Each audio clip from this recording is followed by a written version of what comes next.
жаннан сұрап іштей тілегін, жалындатып намысым мен жігерін.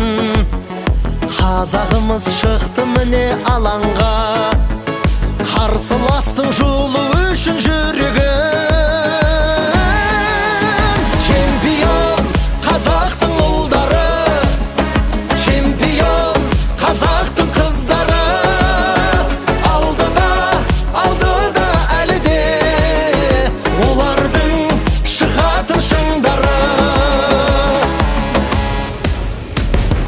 Биік болса әрқашанда рухымыз, айналамыз ұлы елге мықты біз. Жарыстардың бас бәйгесін аламыз.